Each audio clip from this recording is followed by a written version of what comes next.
Hello friends, இந்த வீடியோவில் என்ன பார்க்க போகிறேன்னாக்கா சென்னை சூப்பர் கிங்ஸ்க்கும் கிங்ஸ் 11 பஞ்சாபுக்கும் இடையிலான இன்றைய போட்டி மேலே மிகுந்த ஒரு ஆர்வம் இருக்குன்னே சொல்ல முடியும். கிட்டத்தட்ட இந்த சீசனில் மிக சிறப்பான வெற்றிகளை குவிச்சிட்டு வந்த சென்னை சூப்பர் கிங்ஸை பொறுத்த வரைக்கும் போன மேட்ச்சில் மும்பை இந்தியன்ஸ்க்கு எதிரான போட்டியில் தோல்வி காரணமாக சென்னை அணியை பொறுத்த வரைக்கும் ரொம்பவே இப்போதைக்கு கஷ்டத்தில் இருக்காங்க. அதே நேரத்தில் பார்த்தீங்கன்னாக்கா சென்னை அணிக்கு மிகப்பெரிய ஒரு ஆபத்து என்னன்னாக்கா பிராவோக்கு காயம் ஏற்பட்டிருக்கு. அவரால் இன்றைய மேட்ச் விளையாட முடியாதுன்றதையும் தெளிவாக சொல்லிட்டாங்க.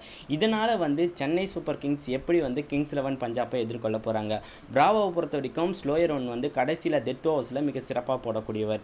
அந்த நேரத்தில் பார்த்தீங்கன்னா ரன் விகிதத்தை கட்டுப்படுத்துவார். அப்படி இல்லைனா விக்கெட்டை எடுத்து கொடுப்பார். இதன் மூலியமாக சென்னை அணியோட பலம் அதிகரிக்கும். ஆனால் இந்த போட்டியில் அவர் விளையாடலன்ற போது அது மிகப்பெரிய ஒரு ப்ரெஷரை ஏற்படுத்தியிருக்கு.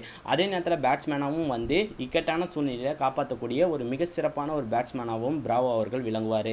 இதனால் பேட்டிங் அண்ட் பவுலிங் அண்ட் ஃபீல்டிங்கில் ஒரு மிகப்பெரிய ஒரு பிளேயரை சென்னை அணி இழந்திருக்காங்க.